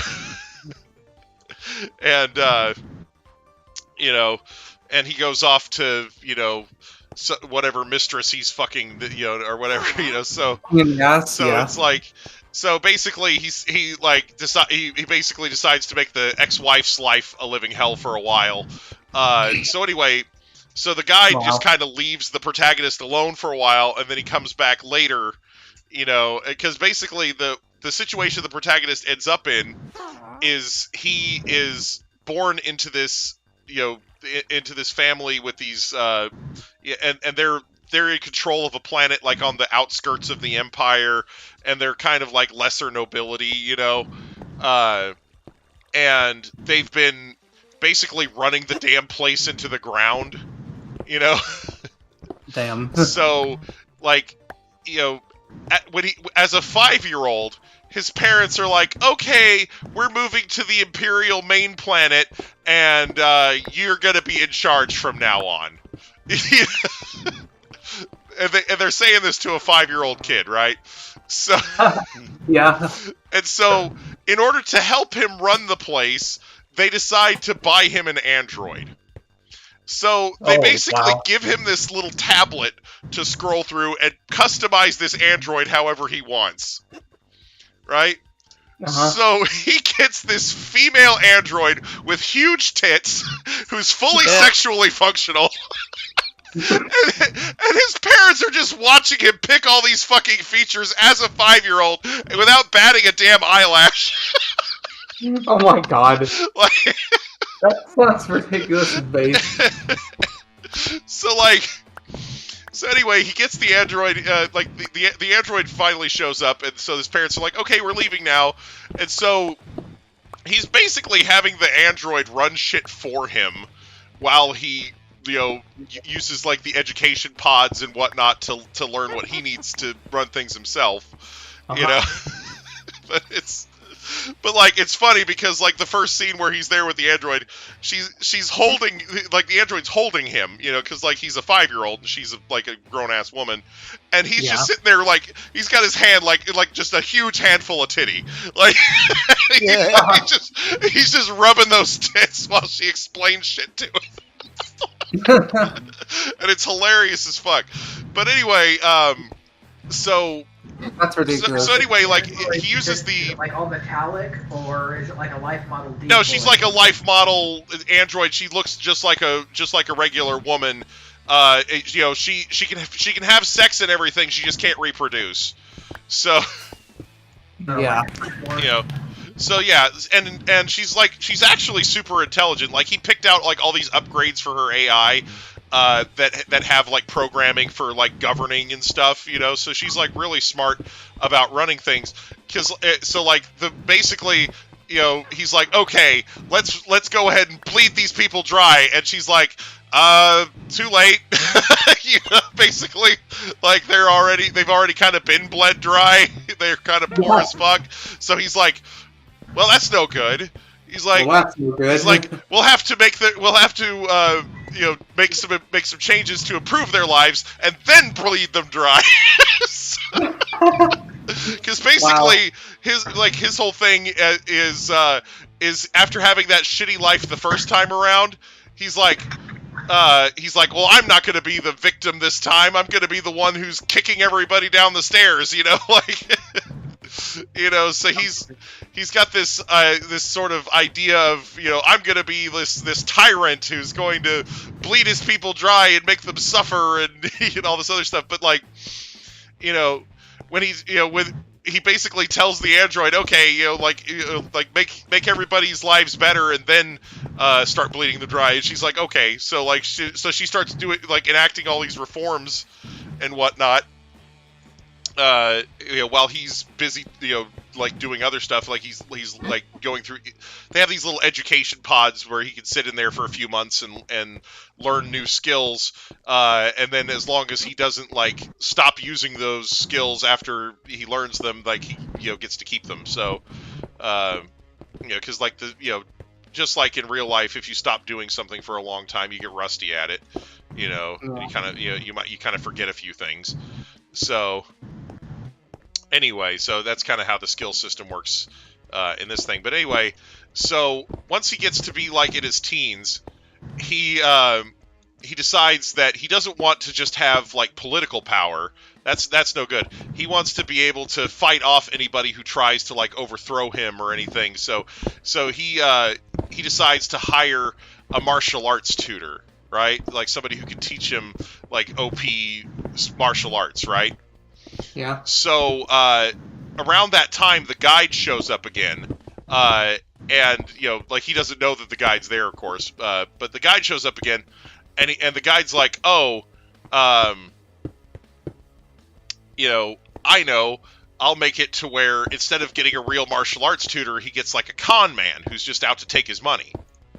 So he sets it up to where, you know, the martial arts tutor that shows up is just like this shady, you know, sort of grifter type character, you know, and basically this guy, he shows up and he shows him this sword technique. And he calls it the Way of the Flash. And basically, for the demonstration, he has these logs, right? Like he puts all these logs all around him, like he stands them up, and like, and basically, he sets all these logs up, and he gives the protagonist a log to examine, you know, just to show him that it's a real log. But then he switches that log out for one that's already been cut. You know, and then he acts like he pulled the sword out and did this super fast sword cut, and then all the logs fall in half. You know, Damn. And so the guy's like, "Wow, that's amazing," you know. So, so he thinks this guy is like the real thing. So he's like, "Yeah, I need you to train me and all this stuff." So this guy is like, basically, he's like looking up like health and fitness tutorial videos online and all this other shit, and you know, just feeding the protagonist like a bunch of bullshit, you know. Like just whatever kind of random workout crap comes to mind, you know. And but like the protagonist is doing everything that this guy tells him to, and he's getting stronger gradually, you know. So then, like, after a while, like he just starts making up like all this insane shit to do. He's like, "Oh, here's this really stupidly heavy sword. Swing this around," you know. And like he gives that to him, and he's like swinging it around, and like he gets really good at swinging around the super heavy sword. He's like, "Oh, I see why you made me do this, master. It's great," you know. And then he's like, here, wear this blindfold during all of your training. And he's like, what's that going to do? He's like, oh, trust me, you know, like, so he's like got him blindfolded, and like, you know, after a while, like, he starts being able to follow the guy, the master's movements around even while he's blindfolded, and he's like, oh, I see why you made me wear this blindfolder now, master. You know, like so every stupid piece of crap training that this con artist comes up with, he follows, and he ends up getting like stupidly OP strong from doing it. Wow, that's crazy. So, like, What's this called again? it's called I'm the Evil Lord of an Intergalactic Empire. But anyway, so finally, everything up until him dying and getting resurrected sounded like something that could happen in the U.S. Yeah, it just sounds like something that could happen to anybody, right? But anyway, so he so finally the con artist is like he's starting to get scared, right? Because like of how strong this guy has gotten. So he's like, I know, I'll because like he finds this old mecha that's just hanging out on the property. You know, it was something that like his grandfather used in battle. It's like horrendously out of date, and it's like twice as big as the mecha that are in use today. You know, like it's just like, oh, this is like old, outdated technology. So basically, the con artist gets this idea. He's like, I know, I'll stall them by telling them that he needs to master using this mecha, you know. So he's like, yeah, you need to rebuild this, you need to fix this mecha up and start piloting it, and you need to remove all of the systems that like help you with aim and balancing and stuff like that, you know. Like he tells him like get rid of all the assistance systems in it, you know. And you know, and he's basically just thinking, oh man, this is going to take him like forever to learn how to pilot, and then while he's doing that, I'll just like, you know, dip out, you know. And then I might as well just leave. yeah, and then the guy ends up like, you know, following his advice, and like at first it's like really difficult, and then like after a while he like learns how to pilot the thing, and he's like, oh man, I see why you made me do this, master. This is like the best mecha ever, you know. And he's like finally the con artist is like, there's nothing more I can teach you, gotta go. You know, and he just like leaves the planet, you know. Like, and then the guide comes back and he's like, what the fuck just happened? You know, What the fuck is happening? like, why is he OP? What happened? Like, but like, you know, so the guide is like, you know, completely flummoxed here because he's like, I thought I gave him a useless con artist. What happened? You know. Yeah. So the guide ends up using his powers to get this group of space pirates to come attack the planet, and like, That's amazing. you know, but like, you know, the guy's like stupid OP now, so he takes his new mech out and just kills them all. Like, but yeah, it's just funny, like but like the leader of the space pirate group had this like ancient artifact called the alchemy box that basically changes one type of metal into another.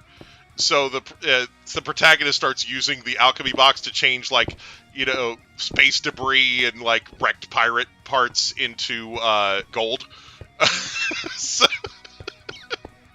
So like he suddenly starts making like a shit ton of money. So, you know. Anyway, but yeah, it's just hilarious because like the guide keeps trying to do all this shit and it keeps backfiring. Yeah, it and, keeps like not working. And like one of the things that's going on is like the guy's dog did show up and it started following the guide around, and the dog is the reason that the guide's plans keep fucking up, you know, because every time the guide tries to do something, the dog fucks with his plans and makes it go the other way, you know. So, damn. So like so anyway, yeah, it's freaking great though, because basically, you know, the guide feeds on negative emotions, but like the protagonist is like super happy, so like, you know, he feels nothing but gratitude towards the guide, and like the gratitude is like slowly killing the guide. because like because it's the opposite of what he feeds on. So it's just so the guide is just like like in the second book, like the protagonist goes off to this school for nobles to learn like how to be like a proper noble and everything, and the guide like screws with his registration paperwork to make it look like he's like a nobody, because like he said, he's actually kind of like somebody in the Empire now. Like after he killed those space pirates, he had to go to the Imperial planet and get a medal and like all this shit, So like he's becoming kind of a big deal, I've become a big deal around here, Yeah, so anyway, so the guide makes him look like he's like a little pissant, and like he basically switches his records for somebody else's.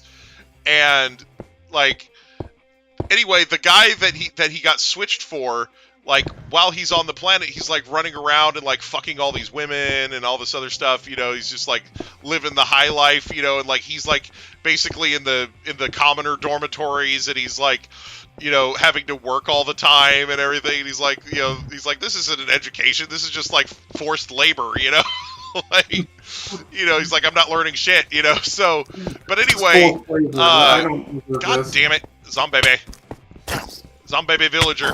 Anyway, at the end of it, like he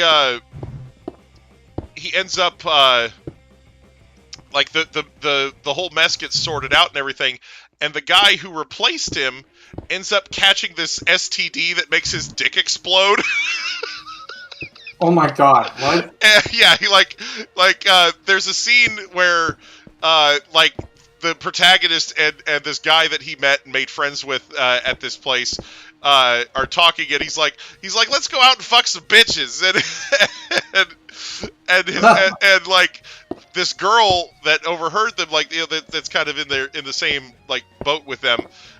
She's like, I wouldn't if I were you. There's this really nasty STD going around this place, and it makes your junk swell to like 3 times its normal size, and then after a few weeks it explodes. Like, wow. And he's like, for real?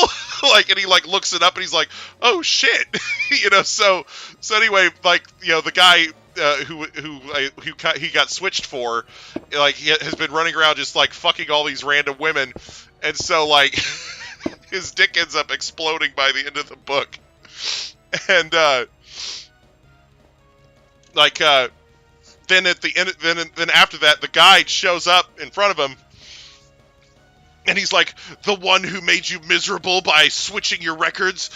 He's like the one who switched all your records. That was me, and he's like, oh, thank you so much. You saved me from having my dick explode. He's like, wait, no, what? I made you miserable. You had to work the whole time. And he's like, no. He's like, you saved me from having an exploded penis. And that's the greatest thing that anybody's ever done for me. You're always looking out for me. I love you. And he's like, no. Jesus Christ. It's fucking what great. We call a big blast. But, yeah. That's basically just. But yeah. The sad thing is, if such an STD existed on Earth, it wouldn't change anyone's behavior whatsoever. Right. People would just be walking around getting their junk blown off. Right? I mean, we have a disease already where your immune system will shut down and you die from sniffles. Right. And it hasn't changed much, so. Right. Yeah, I mean, some people are being more careful when they have sex, but, Yeah. But there's a lot of people who just like, But yeah. Safe sex is just sex with safes. Just sex with safes. Oh, man. Yes. I would think that would shave a bit. That's going to chafe my willy. I'm already coming. Help. Oh man, but yeah. Anyway, so like it's it's just freaking hilarious. Like but It yeah, there's sounds all kinds of ridiculous. giant robot battles, and like it's funny because like there's these two companies that make like weapons and stuff, like spaceships and mecha and stuff, and like they're both like trying to sell stuff to him, but like one of the companies is like they like do like they prefer form over function, and the other company is the opposite. They do function over form. So like their shit kind of looks ugly, but it's like way more effective than the other company's is. Yeah. So like he buys for both of them. Like he gets the best of both worlds. So yeah, it's pretty funny though. Yeah. Because he's constantly trying to do like evil shit, but it like ends up backfiring. Like there's a point where he's like he's got this room that he's set up in his mansion, and he's got his butler and his maid in there. The maid is the android from the beginning, but basically he's got his butler and his android maid in there, and he's like, what do you think? This is my debauchery room, and they're like, what now? Yeah, he's like, see that pool there? I'm going to have that filled with alcohol, and they're both like, why?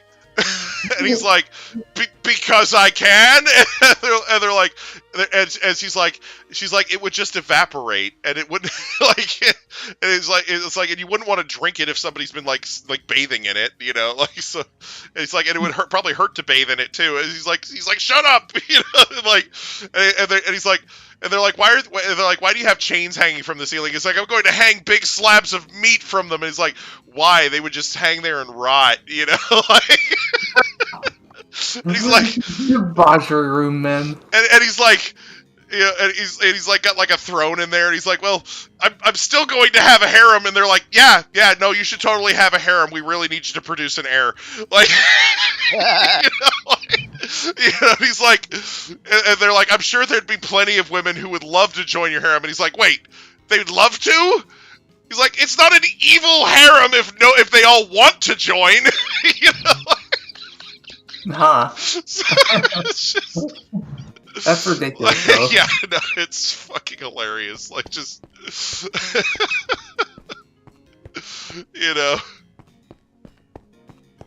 But yeah, no, it's just. So yeah, this is the type of shit that they have conversations about. It's just, like, Yeah. he wants to do something like. He wants to do something evil, and they're like, "Yeah, no, that would be stupid." This is not happening. This is not your date for that. Yeah, and like they just keep defeating him with like logic, Like, Yeah. but like, there was a point in the second book where he's like,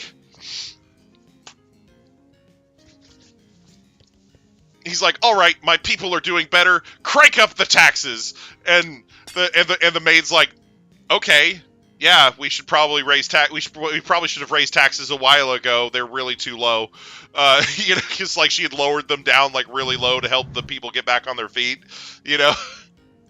And like, Yeah. so when they increased the taxes, they announced that it was because he was going to be like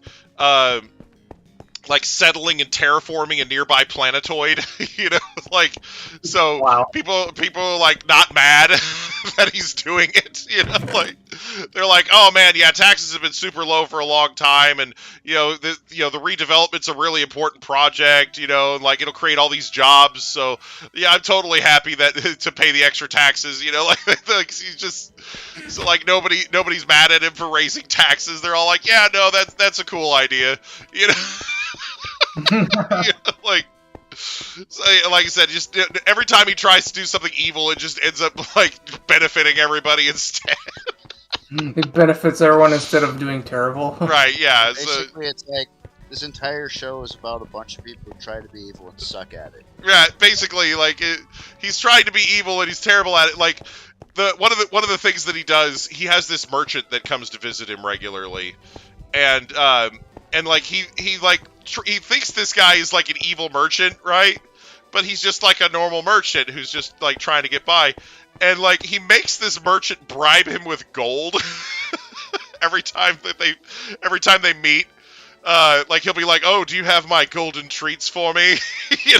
Like, But like the merchant, it just thinks it's weird because like there's all these metals that are more valuable than gold in the Empire, like like platinum and like the various other things that are used for like making like mecha armor and stuff. He's like, I don't know why he wants gold, but I don't know. Like he just keeps bringing it for him because it's like relatively cheap. Like, Yeah. But like it's just it's just hilarious. Like, he has these he gets these misconceptions about people, like, like he ends up thinking that the bad people are good people and the good people are bad people, and he's like, yeah, I want to be friends with all these bad people, and but like he's like surrounding himself with all these good people instead. when they end up being the opposite. Yeah, exactly. Like, because like when he's going to school at that one guy's place, he's like, oh man, this guy must be one of those upstanding people who, like, because he like tried to bribe the guy when he first got there, and he's like, oh no, he must be one of those upstanding people, and I upset him by trying to bribe him, so he's got me doing manual labor, and it's like to improve my character or something, Imagine being a villain, just seeing other guys that look like villains, but they actually end up being like good guys. Yeah, no, it's like when he makes that friend at the school, it's because he thinks the guy's evil like he is,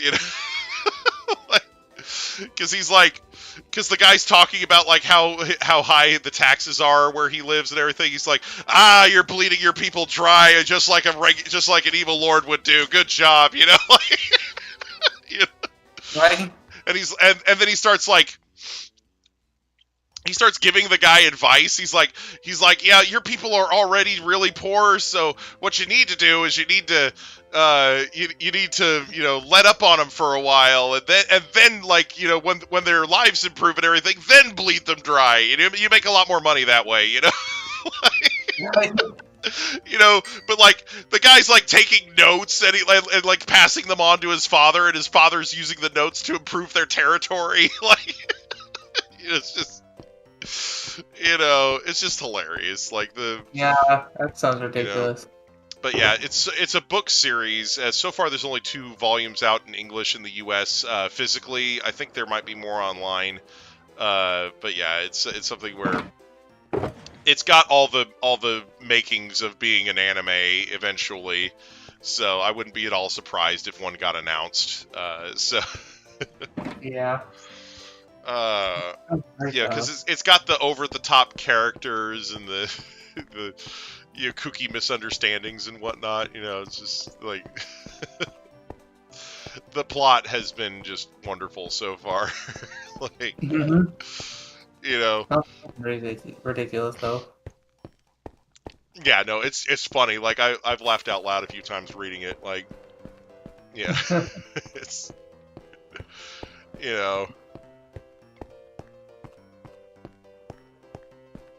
But yeah, it's just but yeah, it's just funny, like but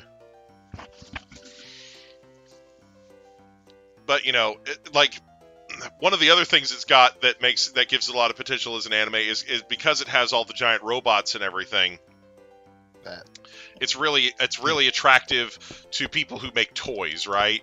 Because they're going to look at that and go, "Oh man, if we license this and turn it into an anime, we can make toys based on all these giant robots." Like,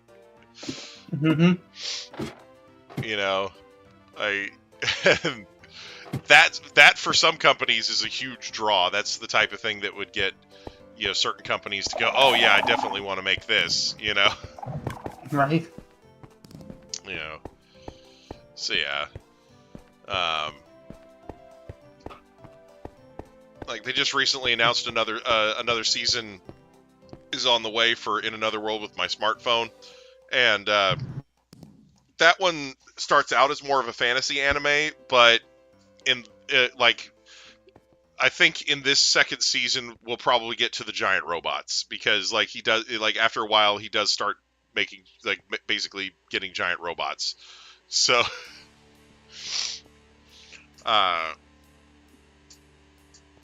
yeah, so that one's already been greenlit. Like yeah, we're probably gonna end stream soon. It's already 2 o'clock. Yeah, sadly. But anyway, I had fun though. Same. Wait, hold up. What's Hold up? up. I gotta do something first. You get to put it back in dance mode. Yes. Okay. Caps, thanks for eliminating the situation. Yeah. See, we have to leave the stream the same way we start. Dancing. Okay. All right, here we go. Good night, everybody. We do some dancing.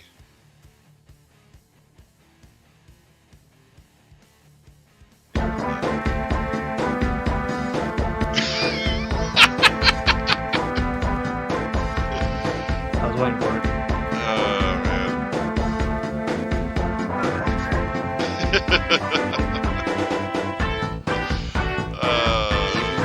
This is great. But yeah.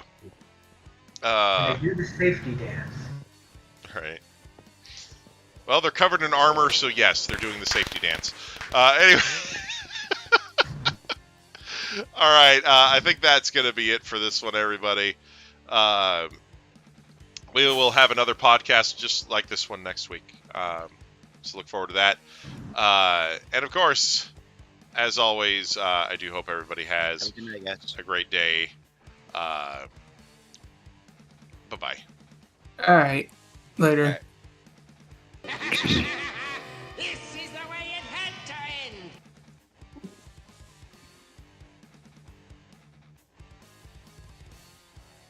All right, have a good night, man. You too.